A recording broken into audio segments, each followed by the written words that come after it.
Baik. Baik, cerita yang kita akan bawa beberapa kisah hari ini. Semalam saya tak live, saya ada urusan lain yang yang sebenarnya agak menyedihkan saya jugalah. Iaitu sahabat saya Ustaz Wanji telah dijatuhkan hukuman penjara 9 bulan di bawah akta hasutan, di penjara 9 bulan. Kes itu sebenarnya berlangsung sejak 2014, 2014 masuk 9 tahun nak masuk 10 tahun, dan beliau telah dijatuhkan hukuman. Saya agak terkejut sebab sepatutnya itu just proceeding yang sepatutnya, tak tahulah, proceeding biasa katanya. Jadi saya tak pasti. Jadi kalau tak, saya pergi je trial tersebut kan. Tapi saya ada urusan lain pada waktu itu. Dan untuk makluman, pada tahun 2014 waktu ucapan itu diucapkan, Ustaz Wanji adalah ahli PAS pada waktu itu, sebelum kemudian beliau menyertai Parti Keadilan.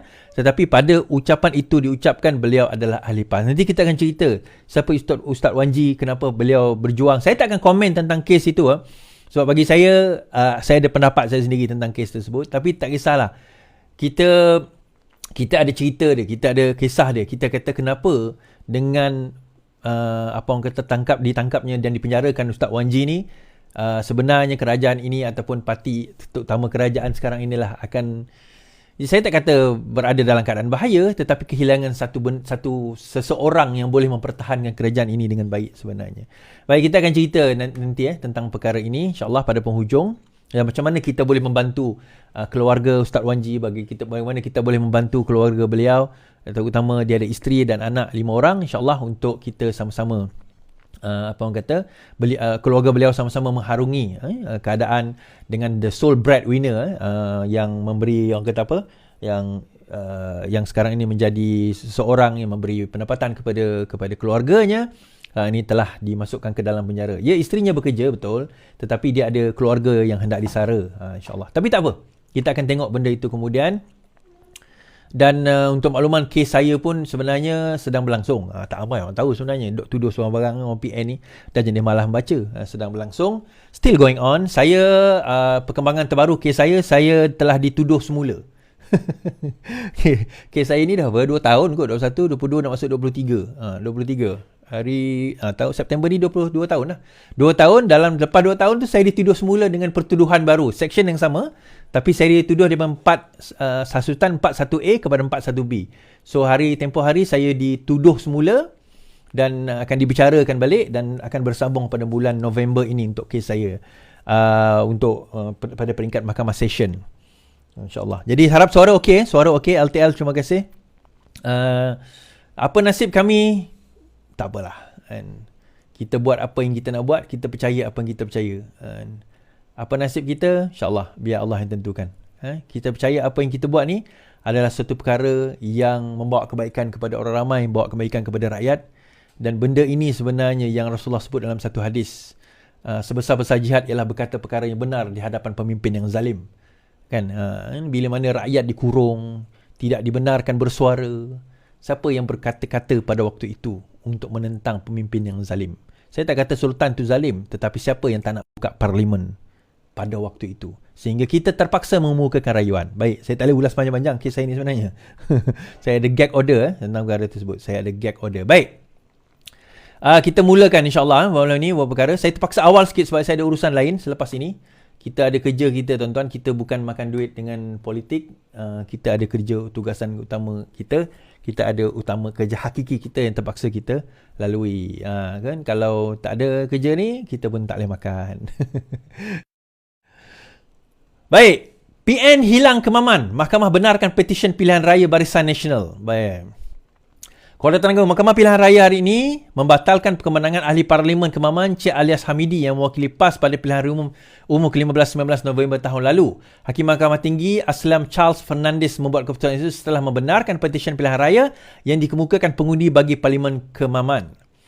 Menurut Peguam Amin Osman yang mewakili Wan Muhammad Hisham selaku pempetisyen, hakim membuat keputusan setelah mendapati pempetisyen berjaya membuktikan elemen rasuah yang bertujuan mempengaruhi pengundi dalam keputusan pilihan raya bagi kerusi parlimen berkenaan. Dalam satu kenyataan media hari ini, Amin berkata mahkamah memutuskan pemilihan Cik Alias selaku ahli parlimen Kemaman adalah terbatal dan tidak sah.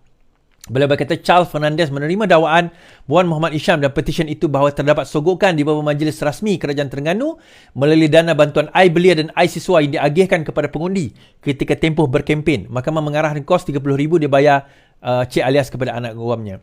Perkara itu disahkan Peguam Yusfa Rizal Yusof, Peguam PAS dihubungi hari ini. Wan Muhammad Hisham memfailkan petisyen mencabar keputusan pilihan raya bagi Parlimen Kemaman yang menandingi Cik Alias dengan 65,740 undi mengalahkan calon BN Datuk Seri Ahmad Said, Hasuni Sudin dan juga Rosli Abdul Ghani, pejuang. Petisyen pilihan raya yang difailkan Muhammad Hisham dibatalkan oleh Mahkamah Pilihan Raya Kuala Terengganu setelah mahkamah menerima bantahan awal yang dikemudikan oleh responden. Bagaimanapun, Mahkamah Persekutuan meminta ia dikembalikan ke Mahkamah Tinggi untuk pembicaraan penuh setelah membenarkan rayuan Wan Muhammad Hisham. So kalau kita tengok dekat sini, dia majoriti menang dengan 27,179 undi. Mahkamah mengarahkan kos RM30,000 dibayar oleh responden kepada pempetisyen. Pada 2 Mei lalu, Mahkamah Persekutuan membenarkan rayuan untuk mengembalikan perkara tersebut. Tuan-tuan, ni kita nak cerita tuan, satu perkara. Yang dok cerita pasal agama ni kan, yang dok cerita pasal Islam, pasal agama, pasal Islam. Yang dok dituduh kafir tu DAP tuan-tuan. Yang dok cerita dia lah paling suci, paling Islam, dia lah paling hebat tentang perjuangan Islam tuan-tuan, adalah PAS. Tapi DAP tak pernah lagi disabitkan kesalahan rasuah tuan-tuan. Tetapi PAS 2 kali sabit kesalahan rasuah. 2 kali sabit kesalahan rasuah. Sekali sewaktu Kuala Terengganu, yang ni kali kedua dekat Kemaman. Tak, dia macam ni, dia betul. Dia rasuah kenapa tak bawa ke SPRM? Tak, yang ni melibatkan pilihan raya. Ya, ini melibatkan pilihan raya. Kita faham, ini bukan rasuah dalam erti kata SPRM tu. Ini konteks pilihan raya. Tetapi still, itu adalah rasuah. Kita belum cerita yang angkat sumpah lagi tuan-tuan. Kita belum cerita yang angkat sumpah. Tuan-tuan tahu yang apa tadi? Bukan I siswa. Dia sebut apa yang dia kata kalau siapa balik dia akan dapat duit 300 tu. Kemudian orang kata kita tak boleh nak bagi duit dulu sebab sekarang ini kita tak cukup duit, kita tunggu federal bagi duit, dia kata. Tak, ni macam mana? Kan saya kata hadis yang Rasulullah sebut pada awal-awal tadi kan. Tidak aku dikirimkan kepada manusia melainkan untuk membetulkan akhlak.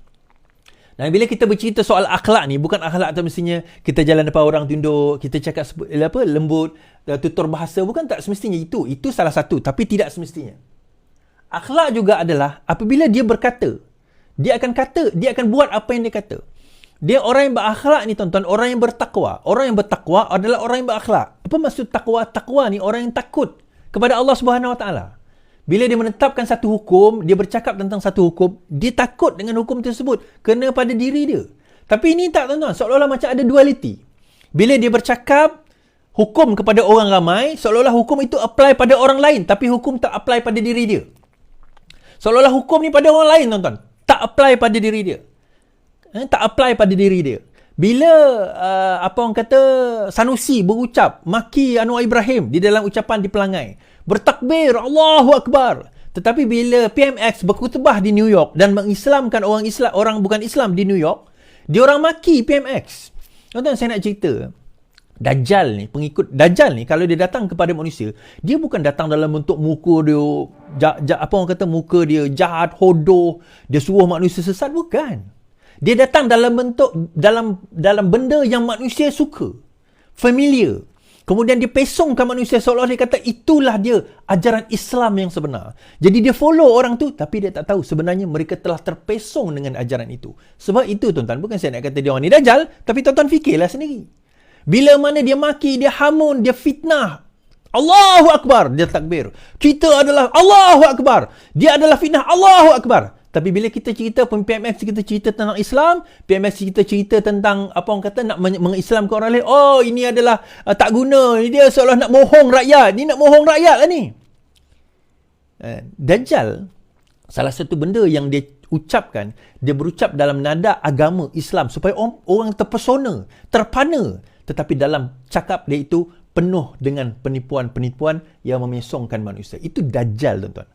Itu Dajjal Kubra, Dajjal yang besar, the ultimate Dajjal. Tapi dia ada pengikut-pengikut dia. Dia ada pengikut-pengikut dia yang bercakap. Dalam fikiran dia, ini betul. Tak salah kita nak guna fitnah. Tak salah kita gunakan maki hamun. Tak salah kita gunakan tuduhan qazaf. Tuduh orang ni liwat, tuduh orang ni zina, tuduh. Tak salah. Kerana apa? Kita nak membawa agenda Islam. Yang penting Islam tertegak. Itulah Dajjal. Itulah pemikiran Dajjal sebenarnya. Dajjal tak suruh kita tak semayang. Tapi Dajjal akan suruh kita berlebih-lebihan dalam sembahyang. Dajjal tak suruh kita tegakkan Islam, tetapi Dajjal akan suruh kita berlebih-lebihan dalam menegakkan Islam. Sebab itu bila kita pelik, kenapa orang akan boleh ikut Dajjal? Padahal Dajjal ni bawa kesesatan. Sebab Dajjal menyelimutkan kesesatan itu dengan selimut agama. Salah satunya diselimutkan dengan selimut agama. Tetapi inti di dalam selimut agama itu adalah sebenarnya kebatilan. Itulah permainan Dajjal. Tak percaya, tonton baca komen ni. Tonton baca komen. Cukup. Komen yang menghentam, komen yang menghina, komen yang mencaci cerca. Itulah dia. Permainan Dajjal, tuan-tuan. Dan pengikut-pengikut ini, dia tak sedar. Tuan-tuan ingat, pengikut Dajjal ni sedar ke dia ikut Dajjal? Tuan-tuan ingat, pengikut-pengikut yang mengikut Dajjal, dia orang sedar ke dia ikut Dajjal? Tak. Dia orang tak sedar. Dia ingat dia berada pada jalan kebenaran. Tetapi mereka berada dalam jalan kesesatan. #VPN Dajjal. Boleh tak tuan-tuan? Tulis. #VPN Dajjal. Boleh tak? VPN Dajjal. Kita ada terma baru lah. VPN Dajjal. #VPN Dajjal. Sebab itu tuan-tuan, kita nak kena faham satu perkara. Kita kena kembali. Ini zaman Maulidur Rasul. Maulidur Rasul. Maulid. Kita mengenang kembali bagaimana lahirnya Rasulullah SAW membawa ajaran baginda.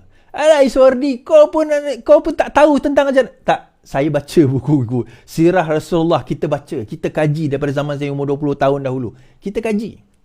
Kita lihat, tak ada pun ajaran Islam sebegini, tuan-tuan. Bila kita lihat wasatiyah, pertengahannya ajaran Rasulullah SAW. Baginda cuba menghapuskan racism. Semangat kabilah dan semangat perkauman yang kuat. Baginda nak hapuskan. Baginda tak nak, dia kata tidak mulia seorang berkulit hitam, tidak mulia seorang yang tidak hina seorang yang berkulit hitam itu lebih daripada orang yang berkulit cerah, dia kata. Lebih kurang macam itulah.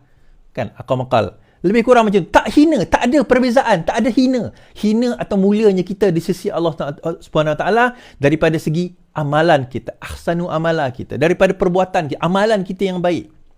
Tidak hanya kerana kulit ini menentukan dia lebih mulia daripada orang lain, tak ada. Hanya kerana dia berkulit cerah, dia lebih mulia daripada orang berkulit hitam. Tidak.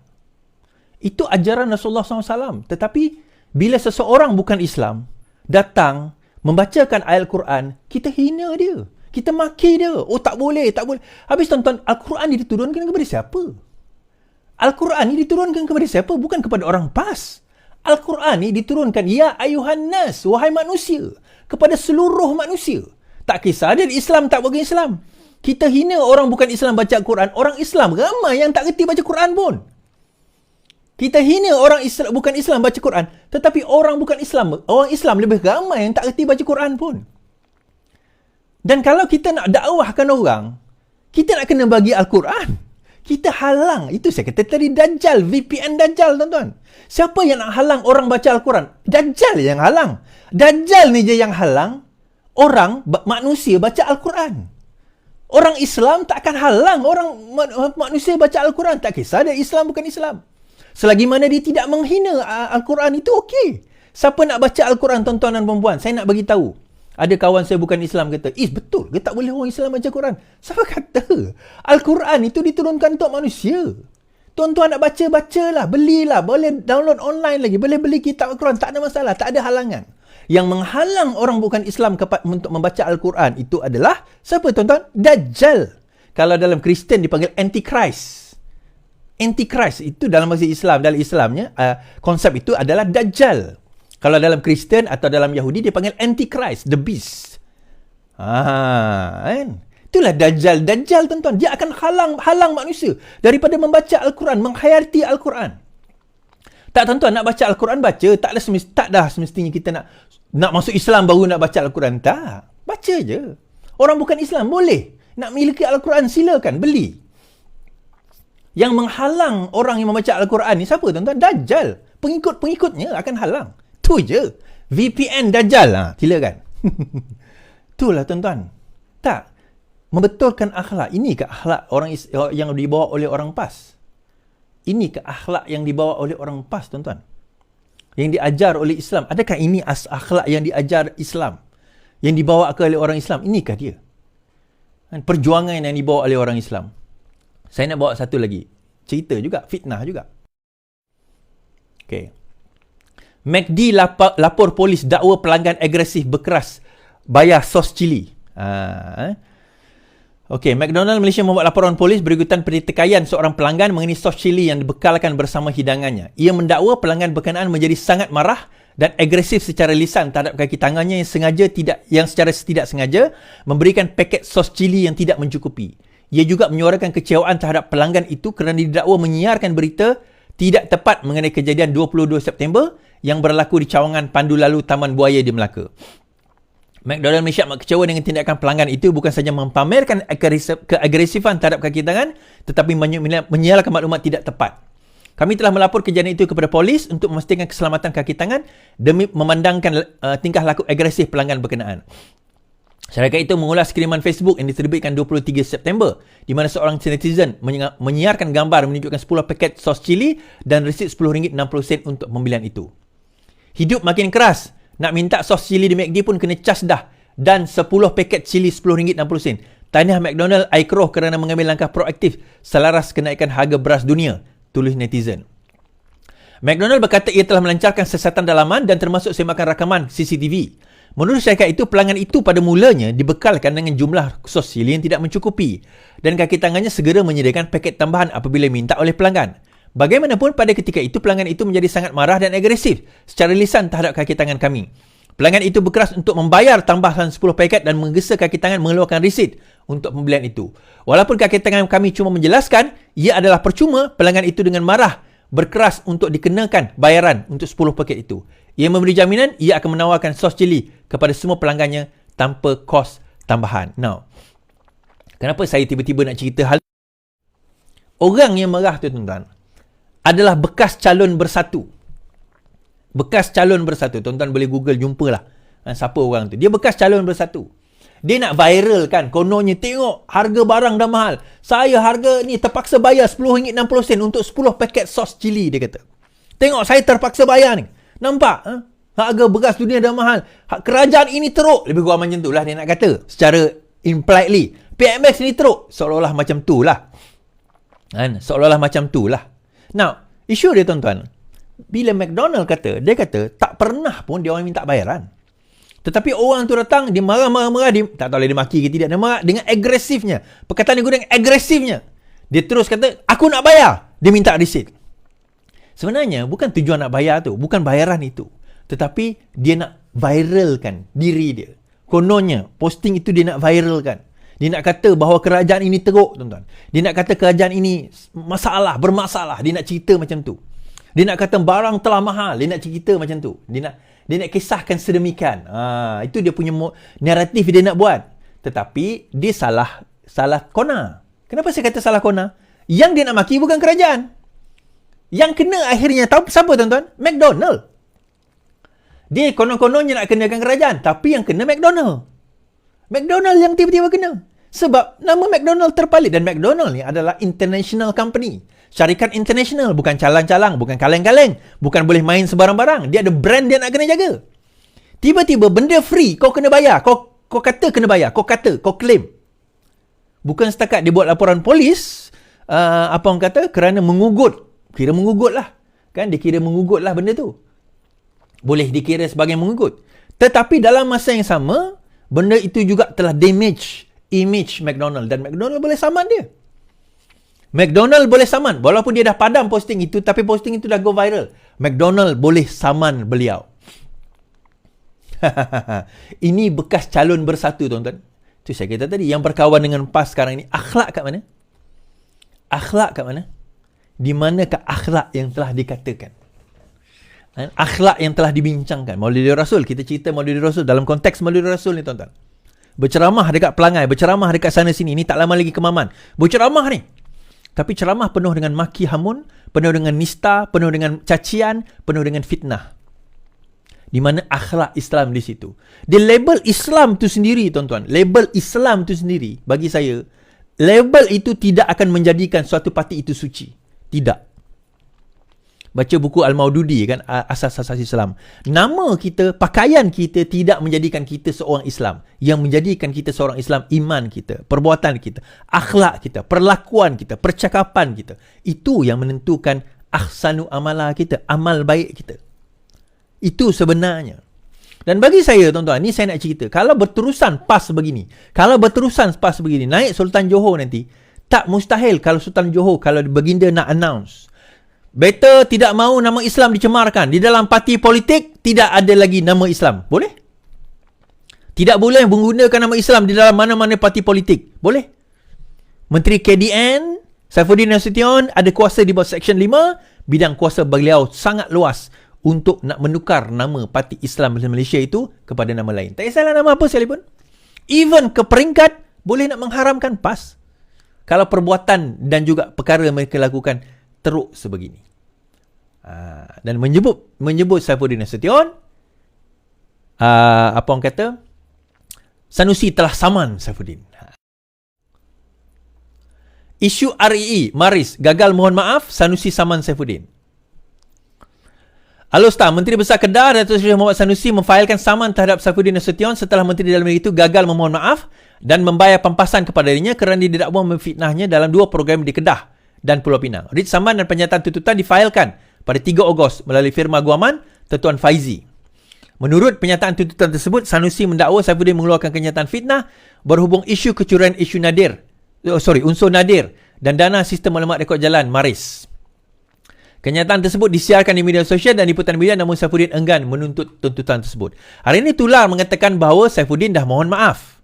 Mohon maaf, tetapi sebenarnya tidak.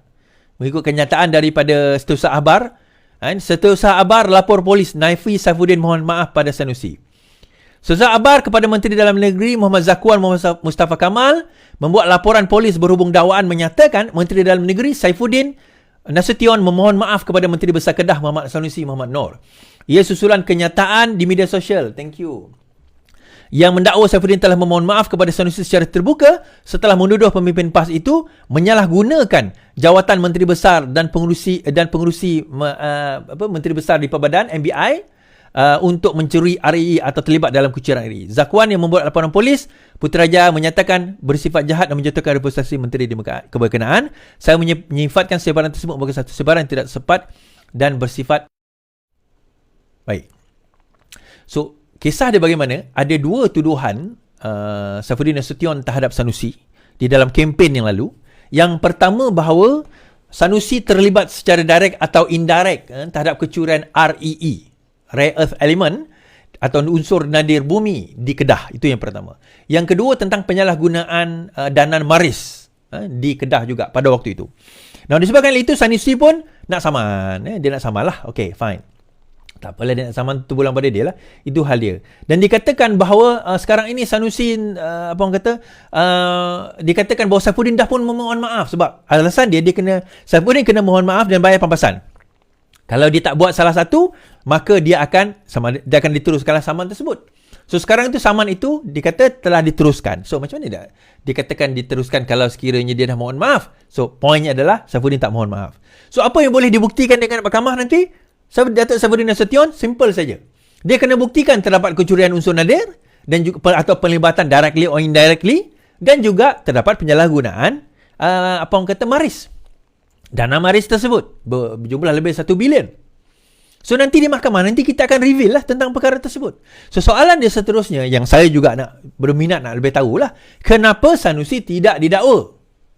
Kalau sekiranya terdapat salah laku, itu soalan kita. Everyone is asking these questions. Kita kena faham tuan-tuan, proses undang-undang terutama dalam siasatan kes jenayah intricate. Dia kompleks. Dia teliti. Dia kena teliti. Pertuduhan-pertuduhan itu ada. So dia kena teliti. Polis kena teliti, SPRM kena teliti dalam menjalankan siasatan. Kenapa? Kita tak nak nanti bila dah siasat, tuduh, lepas tu terlepas kerana apa? Kerana bukti-bukti tidak cukup. Bukan tak cukup, tak ada bukti. Tetapi bukti-bukti itu tak complete, kita kata. Bukti-bukti itu tak cukup untuk nak kenakan tertuduh terhadap tuduhan tersebut. Yang ini yang berlaku dalam kes Zahid Hamidi. Dalam kes UKSP. Kes yang pertama tahun 2022. Dilepaskan pada zaman Perikatan Nasional Pemerintah. Kerana chain of evidence itu tak cukup untuk nak implikatekan Zahid Hamidi terhadap kesalahan tersebut. Yang itu saya dah sebut dalam live saya sebelum ini. Saya dah ulas panjang tentang perkara tersebut. Dan saya kata saya agree dengan tindakan hakim untuk membebaskan Datuk Seri Zahid Hamidi pada waktu itu. Kerana apa? Bukti itu sendiri tak komplit. Dia seolah-olah dibuat, perkataan saya, dibuat dalam keadaan tergesa-gesa, seolah-olah sebegitu. Dan akhirnya terbukti. Tergesa-gesanya kerana Mahathir memang nak haramkan. Mahathir memang nak haramkan, apa orang kata, UMNO secara tergesa-gesa pada waktu itu. Memang. Kita tak main taktik kotor. Kita lawan pilihan raya, kita lawan. Tapi bukan dengan cara taktik kotor sedemikian. Baik. So, baru-baru ni terdengar ura-ura jugalah. Okay, ni habis cerita tu. Kita buat cerita. Dah habis dah cerita tu. Kita buat cerita ni, tuan-tuan. Cerita, what do you call that? Rombakan kabinet. 2-3 orang juga tanya. Wah, ramai lah, bukan 2-3 orang. Ramai juga tanya saya. Benarkah ada rombakan kabinet? Betul ke ada rombakan kabinet? Betul ke menteri ini akan bertukar? Yang best je, tuan-tuan, orang dalam kementerian tu sendiri boleh kontak saya. Yang mana orang kita lah, kan? Orang Keadilan ke orang Pakatan Harapan lah. Siap, dia orang sendiri tanya saya, betul ke betul ke benda ni akan berlaku? Betul ke benda itu akan berlaku? Baik, kita dengar sendiri. Ada pemimpin negeri akan ke pusat dalam rombakan kabinet. Rombakan kabinet akan datang menyaksikan pemimpin dari peringkat negeri dinaikkan ke Jabatan Persekutuan, kata satu sumber dalam Jabatan Perdana Menteri.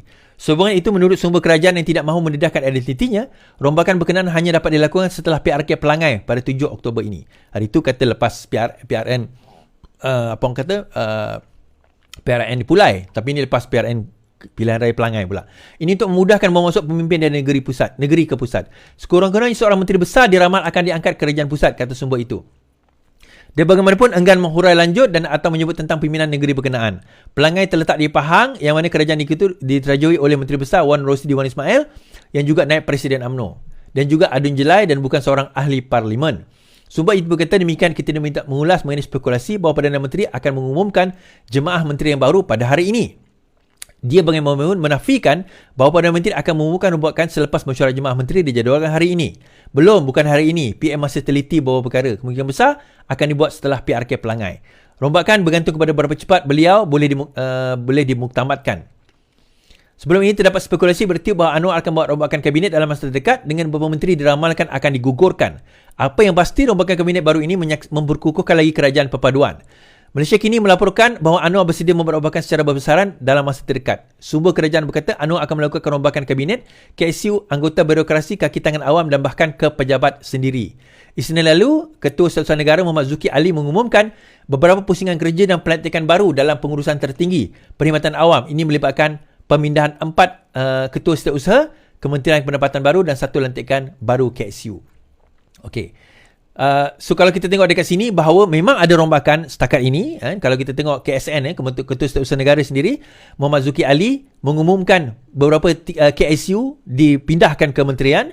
Terdapat juga dikatakan TKSU pun dan juga lantikan KSU baru. So itu rombakan secara dalaman yang tidak melibatkan menteri. So bagaimana kata Datuk Seri Anwar sendiri? Kita tengok. Datuk Seri Anwar mengatakan bahawa rombak kabinet, saya fikir dulu, kata Anwar.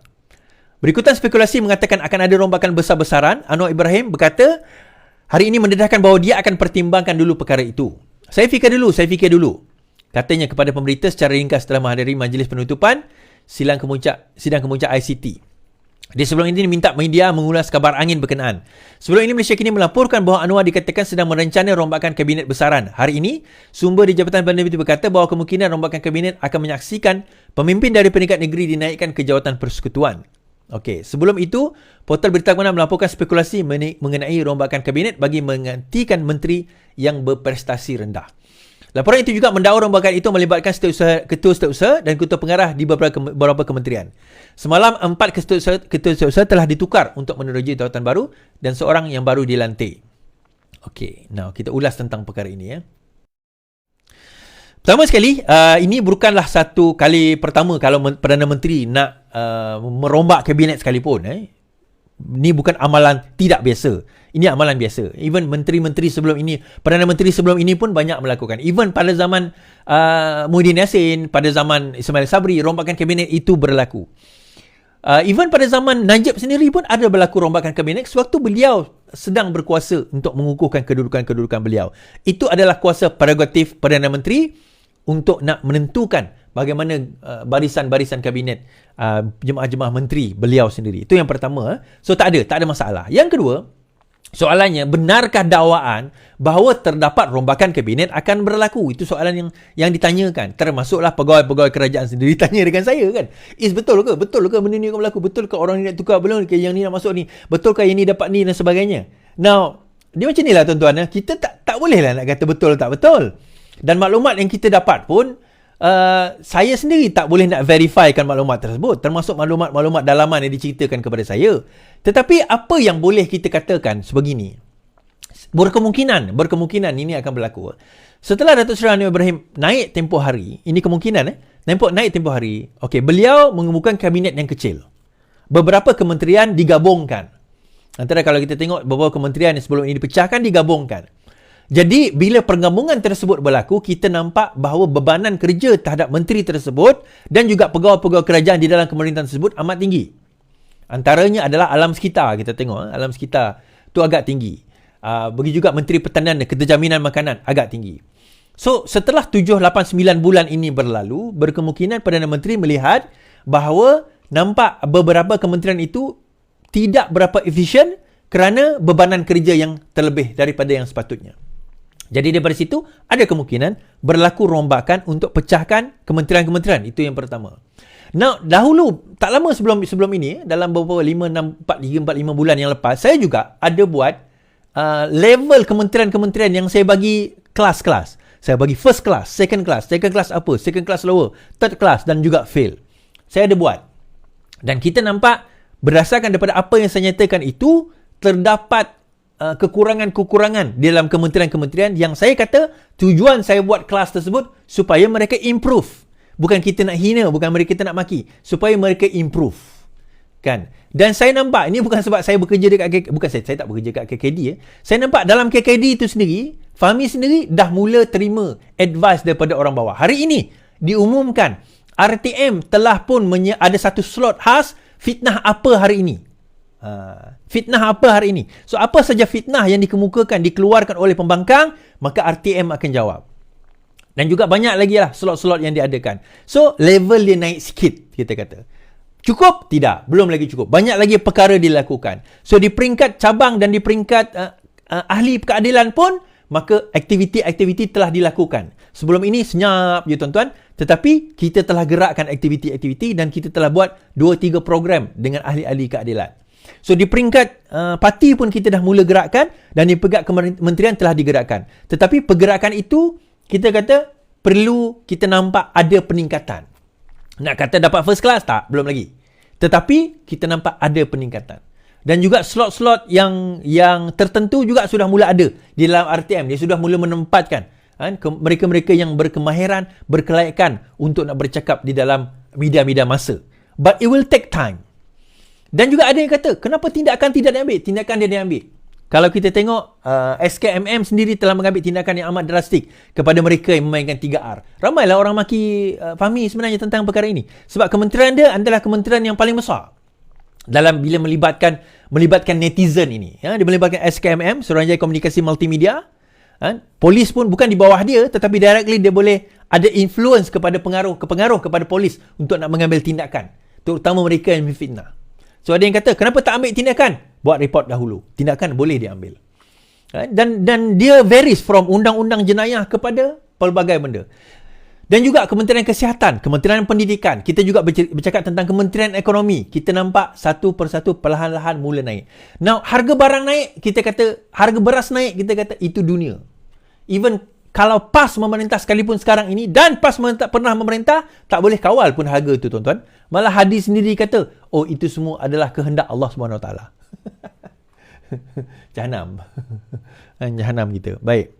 So kesimpulan kita kata, adakah rombakan itu boleh berlaku dan akan berlaku? Pada pendapat saya akan berlaku. Pada pendapat saya akan berlaku. Cuma kementerian mana? Saya tak boleh nak sebut. Sebab saya terikatlah dengan apa benda yang saya nak bincang. Tapi saya rasa saya nampak akan berlaku. Berapa besar, berapa kecil, yang tu saya tak nak cerita dan hintkan dalam live lah. Kalau nak tahu, nanti kita jumpa. Tapi rombakan itu akan berlaku, akan ada rombakan itu berlaku. Kementerian mana pergi ke mana, ada siapa yang akan dibuang, digugurkan dan sebagainya, yang itu kita tak cerita. Itu bukan tugas saya nak mendahului parti saya. Biar Perdana Menteri umumkan. Tetapi bagi saya, rombakan itu berlaku, yang pasti yang berlaku, di peringkat dalaman, KSU, TKSU, pengarah dan sebagainya, yang tu akan ada pemindahan berlaku. Kenapa? Yang ini sebab ada daulah terpendam. Daulah terpendam. Ada di antara pegawai-pegawai kerajaan yang dilihat mulai aktif menyerang kerajaan PMX. Maka perkara ini dilihat. Kenapa? Kerana mereka tak puas hati. Bukan. Kerana mereka adalah orang yang dilantik oleh PN sebelum ini sebenarnya. Mereka yang dilantik oleh PN sebelum ini. Sebab itu berlaku daulah terpendam ini. Kita kena faham, berlaku daulah terpendam disebabkan oleh demikian. Dalam masa yang sama, bila kita bercerita tentang daulah terpendam, kerajaan ataupun parti yang buat kerjasama dengan kita pun janganlah keras kepala sangat. Saya bagi contoh. UMNO berkata, tiada keperluan tubuh kerajaan perpaduan pemuda UMNO Johor. Isu pembentukan kerajaan perpaduan di Johor tidak perlu dibangkitkan ketika ini. Sebaliknya, tumpuan harus diberi terhadap masalah masyarakat rakyat yang berdepan kos sara hidup. Ketua Pemuda UMNO, Nur Azlin Ambros berkata, termasuk cadangan membentuk Sekretariat Kerajaan Perpaduan di peringkat negeri kerana tiada keperluan berbuat demikian dan cukup hanya penubuhan di peringkat pusat, katanya. Baik. Dalam masa yang sama, mereka yang bersama dengan parti ini janganlah sembrono dan bersifat melulu membuat komen sedemikian. Saya tak nampak pengurusi itu baru Pemuda UMNO yang cakap sedemikian. Dia cakap, saya cakap lah, saya balas balik. Kalaulah Pakatan Harapan cakap perkara tersebut di Selangor, di Negeri Sembilan, di Pulau Pinang, agak-agaknya apa yang UMNO punya reaksi? Johor memang dia pegang. Sarawak umumkan 82 DUN akan lawan pada PRN yang lepas. Sarawak umumkan. Bermakna dia dah anggap Pakatan Harapan di Negeri Sarawak adalah pembangkang. Bagi saya benda tu tak perlu. Kalau nak umum kemudian lah. Tapi saya faham lah. Abang Jo nak puaskan hati SUPP. Salah satu komponen di dalam GPS. Yang mana 2 kerusinya dipegang oleh DAP. Di bawah yang bertanding SUPP. Dan sekarang ni SUPP dikatakan bersaing dengan PDP. Di mana PSB, Parti Sarawak Bersatu, sekarang ini bergabung dengan Parti PDP. Parti Menteri Pelancongan. Parti Menteri Pelancongan, Wan Sukuh dan juga Datuk Tiong ni, bergabung akan lawan Parti SUPP, Datuk Sim. Pertemuan itu di antara 2 parti Cina yang dominan di Sarawak.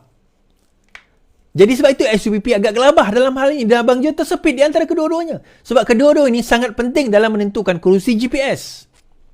Terus dia announce, kita akan lawan. Tak perlu.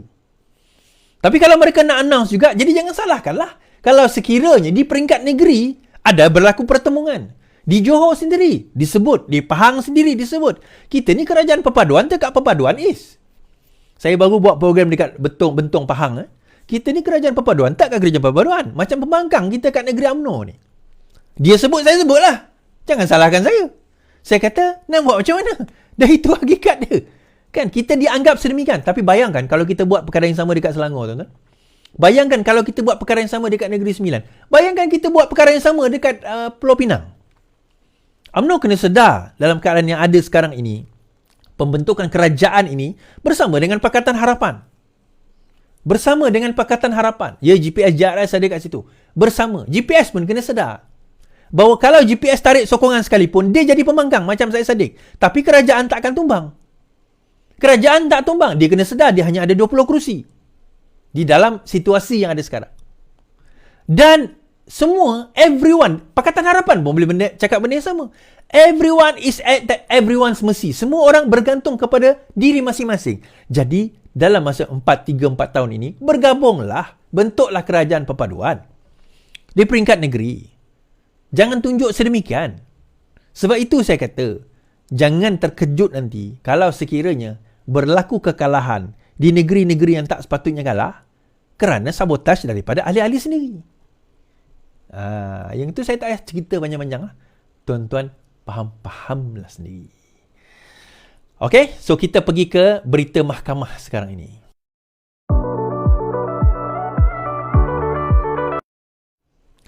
Okay, cerita mahkamah. Ini cerita Hamzah Zainuddin. Mahkamah tolak permohonan DNAA kes rasuah Datuk Seri dikaitkan dengan Hamzah Zainuddin. Mahkamah Jenayah menolak permohonan seorang Datuk Seri untuk menggugurkan kes rasuah 15 juta terhadapnya yang mengaitkan bekas Menteri Dalam Negeri Hamzah Zainuddin. Hakim Mahkamah Session Kuala Lumpur Rozina Ayub petang ini menolak permohonan tuduh-tuduh Ahli Parlimen Perniagaan Sim Cho Tiam bagi dilepaskan tanpa dibebaskan daripada 4 pertuduhan kerana meminta dan 3 lelaki kerana menerima rasuah membabitkan 15 juta. Hakim Rozina berkata sebarang kecacatan yang dikatakan dalam pertuduhan boleh diperbetul semasa perbicaraan penuh yang ditetapkan pada Mei tahun depan dan tidak menjejaskan tertuduh. Dia juga menolak permohonan SIM di bawah Seksyen 51A Kanun Keseksaan. Pihak pendakwaan memberikan beberapa kenyataan bertulis fakta yang memihak kepada tertuduh. Salah satunya adalah berhubung dakwaan bahawa SPRM hanya merekodkan kenyataan Hamzah pada 10 Mei setelah SIM didakwa Mahkamah Jenayah pada hari yang sama. Satu lagi adalah berhubung fakta dakwaan bahawa kenyataan yang beliau diberikan dan direkodkan oleh SPRM sebelum ini adalah kenyataan pengecualian yang tidak menyokong mana-mana kesalahan yang didakwa dinyatakan dalam 4 pertuduhan. Peguam Hisham Teh Poktik Gambar mewakili SIM manakala Timbalan Pendakwa Raya Rashidah Murni Azmi adalah sebahagian daripada pendakwaan. Ketika ditemui media selepas prosiding, Hisham berkata mereka sedang mempertimbangkan sama ada akan memfailkan permohonan SIM akan di Mahkamah Tinggi bagi membatalkan keputusan hari ini. Mengikut salinan permohonan DNA-nya, SIM berkata 4 pertuduhan itu bertentangan dengan Seksyen 153 dan 154 Kanun Kesihatan yang mewajibkan perincian seperti mana tempat dan kesalahan dilakukan dinyatakan. Ahli Parlimen itu mendakwa penyiasatan kes pada masa tidak lengkap. Tidak seperti pembebasan penuh, tertuduh yang diberikan DNA boleh didakwa atas kesalahan yang sama jika pihak pendakwaan ingin berbuat demikian. Okey, permohonan dibuat di Seksyen 173G KTJ. Okey. Kenapa perkara ini penting? Okey. Kenapa perkara ini penting? Sebab saya nak bawa cerita Muhyiddin Yassin. Kena ingatkan cerita Muhyiddin Yassin. Muhyiddin, pembicaraan rayuan pembebasan Muhyiddin pada 28 Februari 2024. Mahkamah Rayuan menetapkan 2 hari 28 Februari tahun depan untuk mendengar rayuan pihak pendakwaan terhadap keputusan Mahkamah Tinggi yang membebas dan melepaskan Muhyiddin Yassin daripada 4 pertuduhan dan salah guna kuasa memberikan 232.5 juta berhubung projek Jana. Saya nak cerita perkaitan di antara dua kes tadi. Datuk Seri tu dan juga kes Muhyiddin Yassin. Dua-duanya mempunyai fakta kes yang sama. Okey, dua-duanya bukan fakta kes, sorry. Dua-duanya mempunyai proses prosedur representasi yang sama. Dua-duanya diwakili oleh peguam yang sama, Hisham Teh Poktik. Dua-duanya peguam yang sama, dua-duanya mengemukakan strategi dan taktik yang sama. Baik. Kedua-duanya pertuduhan lebih kurang melibatkan rasuah. Dan saya sebut dalam live saya sebelum ini, apabila melibatkan rasuah, maka perincian perlu disebutkan berkenaan dengan bagaimana rasuah atau proses rasuah itu berlaku. Ini merupakan standard prosedur di dalam Seksyen 153 CPC, Criminal Procedure Code. Kalau siapa belajar undang-undang, dia tahu CPC. Baik. Dan argument Hisham dalam kes tersebut, lawyer kepada tertuduh mengatakan disebabkan dia defektif dalam kes Muhyiddin Yassin, maka kes ini wajar digugurkan. So dalam kes tersebut, Mahkamah Tinggi telah menggugurkan dan serta melepas dan membebaskan DAA Muhyiddin Yassin di dalam 4 pertuduhan kes rasuah. Kerana apa? Bukan kerana Muhyiddin Yassin tidak bersalah, kerana pertuduhan itu defektif ataupun cacat. Nah, kalau kita tengok kes yang melibatkan Datuk Seri dalam kes Hamzah yang dikaitkan dengan Hamzah dan Zainuddin tadi, kalau kita tengok yang melibatkan tertuduh tadi, kita lihat perkara yang sama. Cerita yang sama. Kes yang sama. Pertuduhan diberi, seksyen diletakkan tetapi tidak ada perincian. Kemudian Hisham tadi tu menggunakan taktik yang sama, minta supaya kes itu digugurkan. Tapi dia tak minta DAA, dia minta DNAA. Dia tahu sebenarnya tuan-tuan.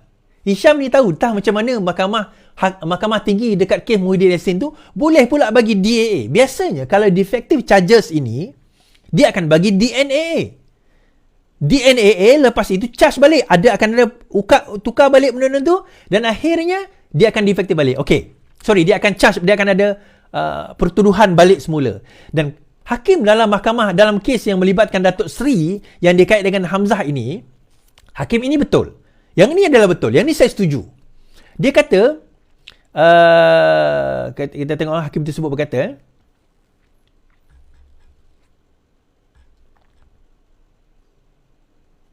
okey, saya baca balik. Hakim tersebut berkata, Mahkamah Jenayah, Hakim Mahkamah Session Kuala Lumpur, Rozina Ayub petang ini menolak permohonan, ini bukan Mahkamah Tinggi, Mahkamah Session. Permohonan tertuduh ahli perniagaan SIM bagi dilepas tembakan kerana minta nanti, Hakim Rozina berkata, sebarang kecacatan, yang ni yang dikatakan dalam pertuduhan boleh diperbetul semasa pembicaraan penuh yang ditetapkan pada Mei tahun lepas dan tidak menjejaskan tertuduh. Yang ni. Sebarang kecacatan, any defectiveness that is said by the accused boleh diperbetulkan, can be amended, can be corrected semasa pembicaraan penuh yang ditetapkan pada Mei tahun hadapan. So kita pelik. Pada kes Muhyiddin Yassin, tiba-tiba dia terus bagi DAA. Kerana kalau dia sebenarnya ni, kalau dalam kes ini, biasanya mahkamah akan bagi salah satu daripada dua. Macam kes yang melibatkan Datuk Seri tadi, dia kata, tak, masuk je trial, dalam trial tadi ubahlah. Itu yang biasanya berlaku. So, dalam kes Muhyiddin Yassin, sebaliknya hakim kata tak. Terus gugur. Kan? Terus gugur.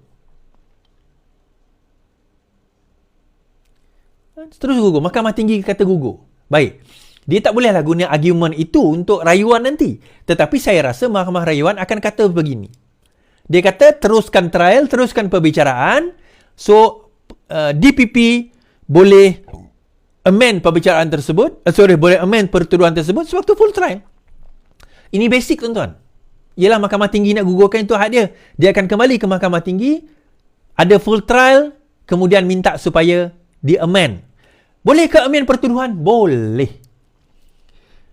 Pendakwa raya boleh ubah pertuduhan sepanjang perbicaraan itu selagi belum masuk ke peringkat mana, tuan-tuan? Prima facie. Sebelum ada keputusan prima facie, boleh ubah pertuduhan. Saya sendiri, kes saya kata, kes saya diubah pertuduhan minggu lepas, 2 minggu lepas, 3 minggu lepas, daripada Seksyen 4/1A kepada Seksyen 4/1B. Padahal sebelum itu saya dituduh di bawah 1A. Sekarang saya dituduh, tiba-tiba minggu lepas, 2 minggu lepas, saya dituduh semula, diubah pertuduhan di bawah 1B. Itu kuasa, bidang kuasa pendakwa raya. Pada 2 tahun dah kes tu berlalu. Tiba-tiba dia nak ubah pertuduhan. Boleh. Tak ada isu. Itu kuasa, bidang kuasa mahkamah. Nak ubah pertuduhan, tak ada masalah. So dalam kes Muhyiddin Yassin tu kita pelik. Bagaimana tiba-tiba mahkamah boleh kata DAA tentang kes tersebut.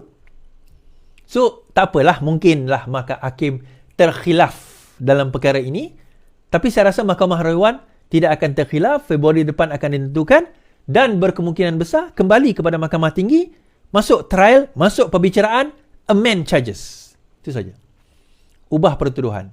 So, likeliness, dia akan kembali dan Muhyiddin Yassin akan kembali dituduh. Okey, akan kembali dituduh. Akhirnya, tuan-tuan, sebelum kita cerita pasal Ustaz Wan G, kita Jidin. Siasatan SPRM ke atas projek buku berkaitan Razi bermula Ogos. Siasatan SPRM ke atas projek pencetakan buku bernilai 80 juta yang dikaitkan Menteri Pendidikan Razi Jidin telah bermula kira-kira pada Ogos yang lalu. Sambil menafikan siasatan SPRM itu adalah atas arahan mana-mana pihak, Azam Baki menolak kes berkenaan mempunyai kaitan dengan pertelingkahan antara Ahli Parlimen Putrajaya dengan Perdana Menteri. Kita telah mulakan siasatan kira-kira sebulan sebelum ini. Baik. Dia cerita dia macam ni. Razi Jidin kata ini adalah pertuduhan politik. Kerana apa? Disebabkan dia gaduh dengan Perdana Menteri, terus dia kena orang dia kena dakwa. Orang yang kaitkan dengan dia kena dakwa. Dia terus kata, sebab aku bertikai dengan dengan Perdana Menteri lah, maka aku terus kena dakwa. Kemudian Azam Baki kata, sebenarnya kes kau ni dah disesat sebulan. Kebetulan pula engkau yang tiba-tiba nak pergi bantai Perdana Menteri pada waktu itu kan. Dan kebetulan memang kami nak panggil. Kami nak panggil orang yang dikaitkan dengan buku Jacob tersebut. Yang menerima lebih kurang berapa? 80 juta kalau tak silap. Jadi kita akan tengok. So, kata apa? Razi Jidin mungkin dipanggil SPRM minggu hadapan. Beberapa dokumen telah dirampas Suruhanjaya Pencegahan Rasuah bagi membantu siasatan dalam pencetakan buku bernilai 80 juta membabitkan sebuah kementerian, iaitu Kementerian Pendidikan. Satu sumber mendedahkan keterangan bekas Menteri Pendidikan Datuk Dr. Razi Jidin berkemungkinan diambil minggu hadapan. Dokumen itu dirampas susulan penahanan bekas usaha politik bekas Menteri Kanan itu. Individu terbabit bersama seorang lelaki berusia 50-an, juga pemilik sebuah syarikat, dibebaskan hari ini dan tidak disambung reman katanya. Baik. Berkaitan dengan apa ni tuan-tuan? Alright, saya bawa apa yang Syamgah sebut Syamgah sebut di dalam cetak buku Jekov bagi syarikat asal milik China dan kosmetik ke? Wabi Datuk Razijidin buat press statement, dia nyatakan dengan jelas syarikat ATT1 dan Only Enterprise bukan Sdn Bhd, dia Enterprise. Semakan SSM, syarikat itu betul milik seorang tengku, 2 orang rakyat Kelantan dan asalnya milik seorang Cina. Jika benar projek cetakan buku Jekov itu dapat kepada syarikat itu, memang tidak patutlah syarikat kosmetik dan bukan Islam dapat kontrak cetak buku agama. PAS PN Bersatu kata mereka perjuangkan hidup Melayu. Tiada syarikat printing Melayu yang berjaya kot di Malaysia ni. Sepada info tender tu dapat share lah dekat sini. Jika dapat syarikat kosmetik ini juga, memang turutlah PN. So ini kenyataan daripada Ahli Parlimen Putrajaya. Kenyataan kata bahawa saya merujuk kepada satu hantaran yang terluar di media sosial berkaitan tuduhan bahawa saya telah meluluskan projek bernilai 80 juta. Dalam tuduhan tersebut dinyatakan bahawa isteri saya bertindak sebagai proksi melalui satu syarikat bernama ATR One and Only Enterprise dan beliau merupakan seorang kerabat diraja bergelar tengku. Saya ingin ketegaskan bahawa tuduhan tergandung dalam mesej tular tersebut mengaitkan saya dan isteri saya dengan Jekov untuk prasekolah adalah tidak benar sama sekali. Isteri saya juga bukan seorang kerabat diraja. Beliau tidak punya apa-apa kaitan maupun kepentingan dalam syarikat, dinyatakan di dalam mesej tular tersebut. Kemudian bila semakan berlaku, kita adakan semakan terhadap terhadap syarikat tersebut, 81 and Only Enterprise ini, sebuah syarikat tersebut, semakan itu dibuat, itu adalah sebuah syarikat trading produk kesihatan dan kecantikan minuman makanan. 81 and 1 ni, sole proprietorship. Sole proprietorship maksudnya dia adalah enterprise, bukan Sdn Bhd. Oi, dapat projek 80 juta tuan-tuan. Bukan kaleng-kaleng. Siapa pemilik awal dia? Pada tahun 2017. Salah seorang yang pemilik awal dia, bukan salah seorang, pemilik sebab dia enterprise kan. Seorang Cina bernama siapa? Yoh Eng Hock. Walaupun dia dah pull out, tetapi syarikat itu dia yang punya pada peringkat awalnya. Kemudian berikan kepada seorang bernama Tengku itulah kan. Tapi apa hal? Menjawablah korang. Yang tadi pun syarikat tadi pun melibatkan melibatkan Hamzah Zainuddin pun syarikat dikaitkan dengan Cina juga. Tuan-tuan, mana yang cerita pasal perjuangan Melayu je ni? Jana Wibawa pun dikaitkan dengan Cina juga. Kena kencing lah korang, kena kencing. Kena kencing. Baik, habis kat situ. So, saya nak cerita sikit berkenaan dengan sahabat saya, Ustaz Wanji Wan Hussein, dan apa yang telah berlaku.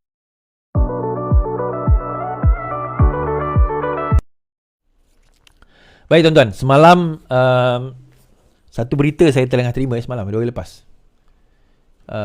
September 25 hari bulan, 2 hari lepas. Sahabat saya, kawan saya, sahabat saya, tok guru saya lah saya boleh kata, Ustaz Wanji Wan Hussein telah pun ditangkap telah pun dijatuhkan hukuman, bukan ditangkap. Telah jatuhkan hukuman penjara 9 bulan. Telah dihukumkan penjara 9 bulan dan hukuman penjara 9 bulan itu bermula daripada tarikh 25 hari bulan itulah. Ada yang kata dia dah ditangkap 9 tahun bukan kira dah habis. Tak, hukuman itu dimulakan kiraannya pada hari yang dia dijatuhkan hukuman. So kenapa saya nak cerita ni tuan-tuan? Sebab saya rapat dengan Ustaz Wanji. Saya tak tahulah dia ada mesej orang lain ke tidak. Tetapi sewaktu di dalam lokap mahkamah, sebelum beliau dihantar ke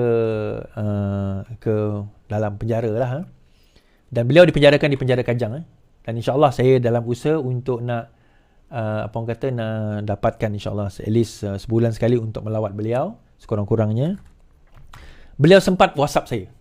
Saya cakap dia kata ada WhatsApp dia ni, saya tengah nak baca. Beliau sempat WhatsApp saya. Kes ini berlaku pada tahun 2014 melibatkan hasutan dan juga kerajaan Sultan Selangor.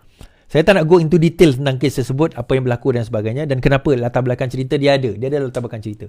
Dia bukan diucapkan sebegitu sahaja. So, kemudian beliau telah didakwa. Pada masa itu beliau adalah ahli PAS. Waktu beliau mengucapkan perkara tersebut, beliau adalah ahli PAS. Baik. Kemudian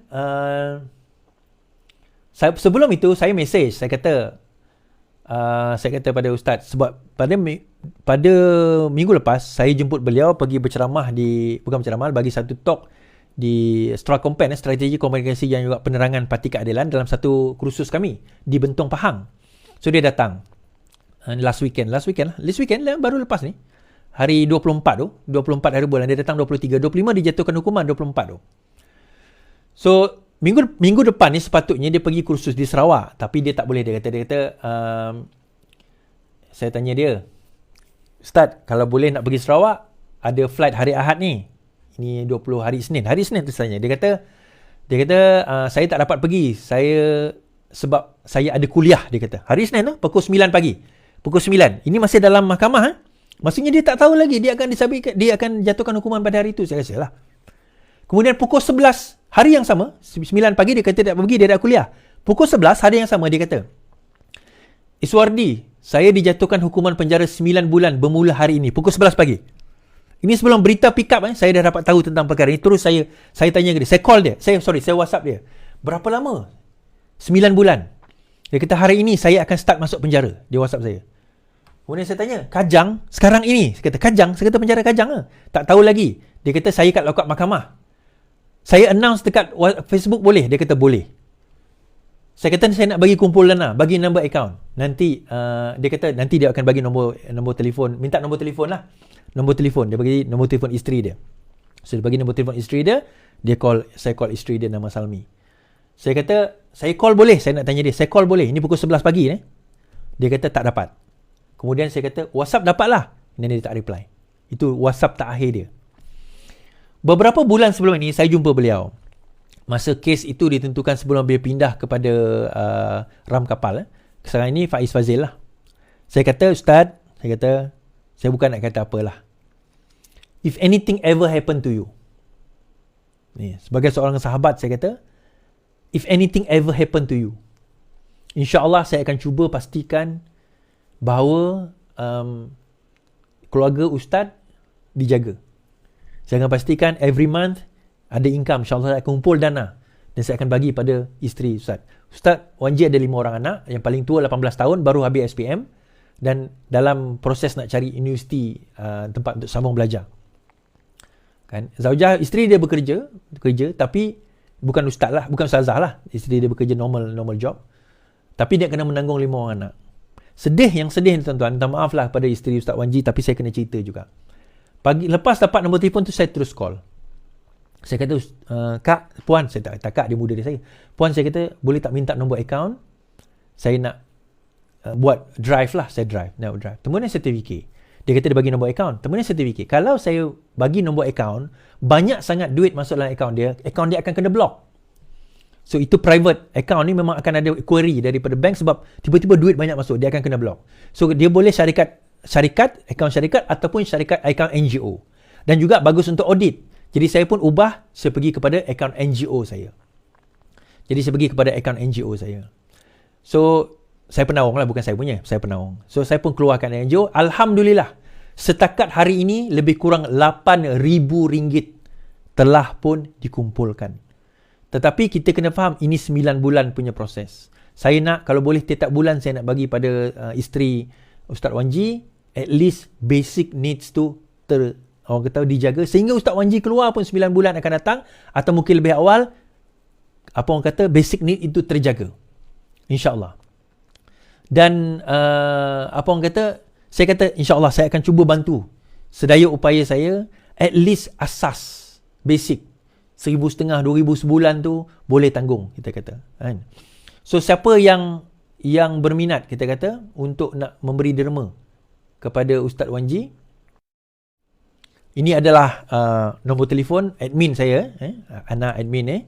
WhatsAppkan resit anda kepada nombor telefon tersebut, dan ini adalah nombor akaun, Pertubuhan Pemakasan Wanita dan Keluarga Putrajaya RHB Islamic. Boleh masukkan ke dalam akaun ini. Kalau tak pandai, WhatsApp nombor ni. Jangan call, tuan-tuan. Ada ramai juga yang call nombor telefon admin saya ni, dia tak jawab telefon. Dia akan hanya jawab WhatsApp saja. So kalau tak tahu, dia boleh bagi detail, tuan-tuan boleh WhatsApp. InsyaAllah kita bantulah setakat mana, sehingga at least kalau tuan-tuan dan perempuan boleh bagi tiap-tiap bulan, tak apalah, RM10 tiap-tiap bulan sehingga 9 bulan. Sehingga beliau dikeluarkan nanti daripada penjara pun dah kira okey.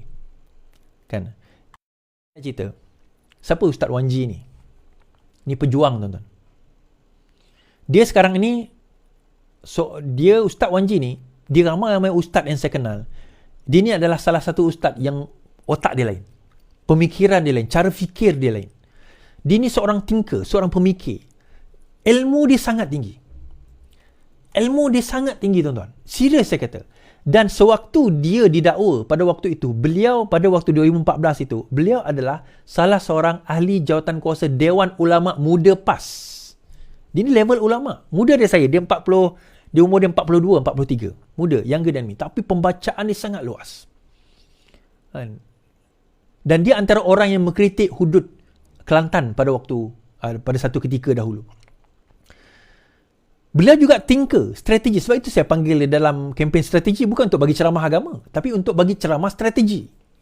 Seorang strategis. Dan dia cerita pada saya, di dalam PAS dahulu, beliau lah salah seorang bersama dengan Sanusi sebagai propagandis. Di dalam PAS, yang propagandis adalah Sanusi. Yang pandai main propaganda adalah Sanusi. Sign. Yang pandai main propaganda adalah Sanusi. Dan salah seorang yang bersama dengan Sanusi itu dia. Sebab itu dia tahu taktik-taktik Sanusi. Tapi bila beliau ditangkap pada 2 hari lepas, adalah yang keluar kenyataan. Iyalah. Kita nak kata macam mana kan? Ini nasib yang kami terima. Tak dia macam inilah, tuan-tuan. Undang-undang adalah undang-undang. Kerajaan tidak akan campur tangan. Ya, saya tahu. Menteri tidak akan campur tangan. Ya, saya tahu. So, kami akan menghadapi benda yang kami cakapkan demi untuk kita nak menegakkan kebenaran. Dia bukan berbeza dengan Sanusi. Dia tu maki terus. Sultan susu galuh sultan-sultan lain. Itu lain. Itu bukan menegakkan kebenaran. Bercerita tentang kebenaran itu bukan. Tapi tak apalah. Kita tak nak go into details. Tapi poinnya adalah, siapa Ustaz Wan G? Sahabat saya. Kami selalu berbincang tentang strategi. Dan banyak strategi yang saya buat dan dia buat, sebenarnya kami yang lakukan. Kami yang rancang behind the scene. Tapi bila dia tak ada ni, saya rasa banyak bincang lah. Banyak yang bincang. Tapi tak apalah, tuan-tuan. Kan? Siapa yang berminat, bolehlah apa orang kata, derma dalam perkara tersebut. Dalam ni lah.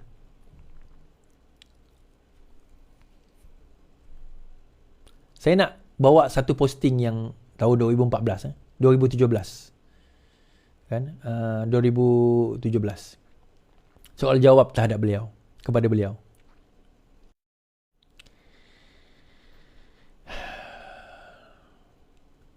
Oh, saya lupa nak cerita. Satu perkara. Bila saya call isteri Ustaz Wan G, saya minta nombor akaun dia, WhatsApp. Lepas tu saya nak tukar lah, saya tak nak bagi nombor akaun dia, nombor telefon dia, saya tak nak lah orang ganggu dia ke apa kan. Saya kata saya nak letak nombor akaun admin saya, Ana tadi tu, dan saya nak letak nombor akaun pertubuhan saya. Saya WhatsApp dia, puan okey tak teks macam ni? Kan? Saya okey tak teks macam ni? Dia tak reply. Saya call dia tak reply. Kenapa ni? Tak lama lepas tu saya call. Saya dengar dekat background dia tu, anak dia menangis tau. Saya dengar suara isteri dia teresak-esak. Dia kata, Encik Suwadi, saya pernah jumpa isteri dia by the way. Dia kata, Cik Suwadi, saya minta maaf. Tadi saya pengsan. Terima berita tu, tadi saya pengsan. Dia kata. Saya kata, puan, tak apa puan. InsyaAllah, akan ada wanita kami, kontak puan tak lama lagi. Kita akan uruskan at least basic.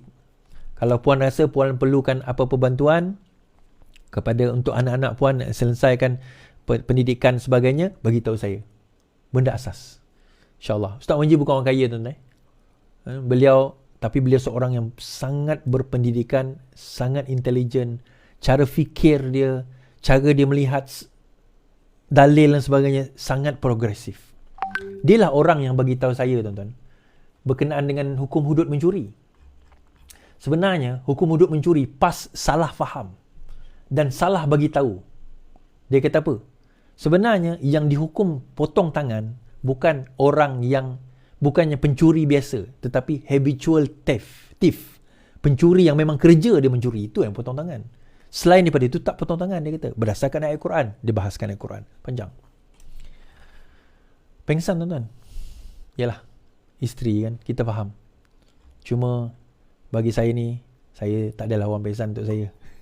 Kita hidup seorang-seorang ni macam ni lah, tuan-tuan. Tak apa. Saya tak penting. Yang penting adalah rakyat. InsyaAllah. Siapa Wan Ji, pendakwa bebas yang dipenjara kerana menghasut? Semalam Mahkamah Rayuan menolak rayuan pendakwa bebas untuk membatalkan sabitan kes rasuah yang dengan Sultan Selangor pada 2014. Yang ni artikel lama tapi dikeluarkan balik oleh Malaysia kini. Kebetulan itu mendapat reaksi pelbagai pihak, termasuk menyorot bahawa ahli PKH itu didakwa di bawah Akta Hasutan. Akta yang pernah dituntut untuk dimansuhkan ketika parti itu merupakan pembangkang dan presidennya Anwar Ibrahim belum menjadi Perdana Menteri.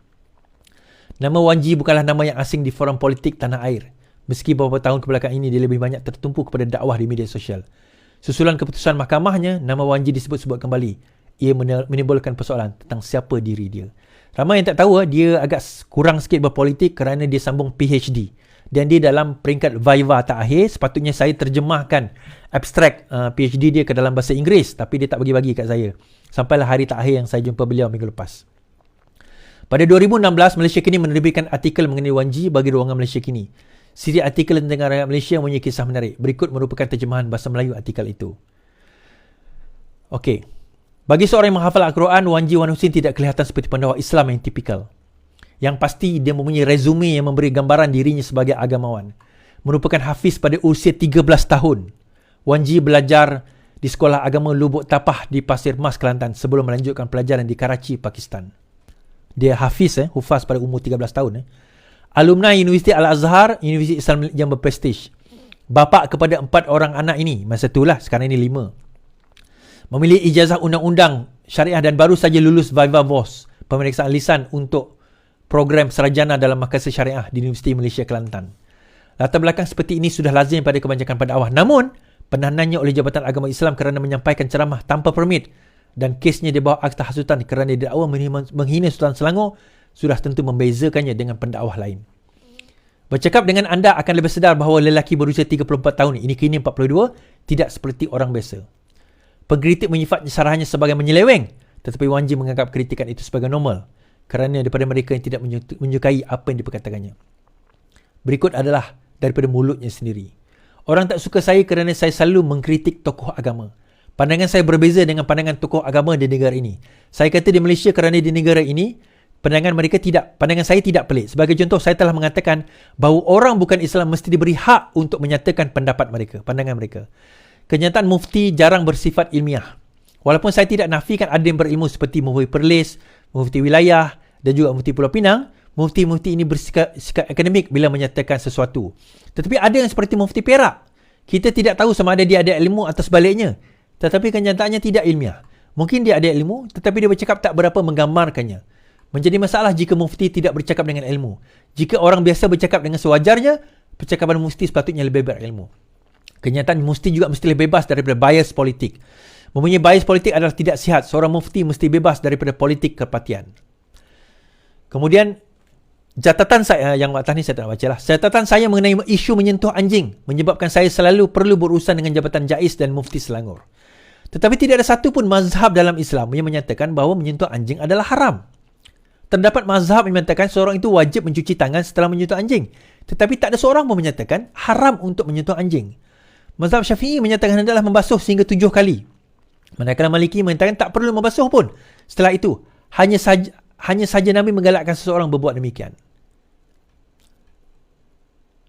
Polemik isu seperti menyentuh anjing berlaku akibat sentimen kaum.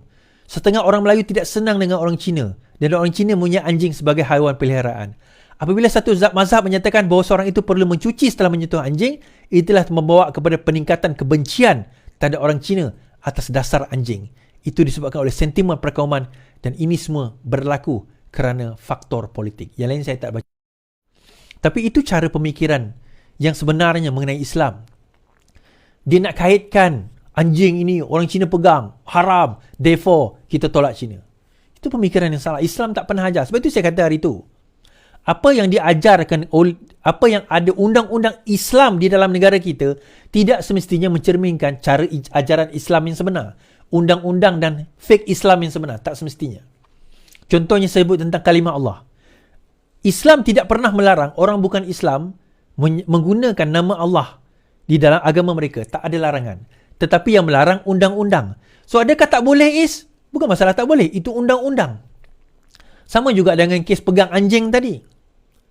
Tidak haram bagi orang Islam memegang anjing. Sengaja atau tidak sengaja.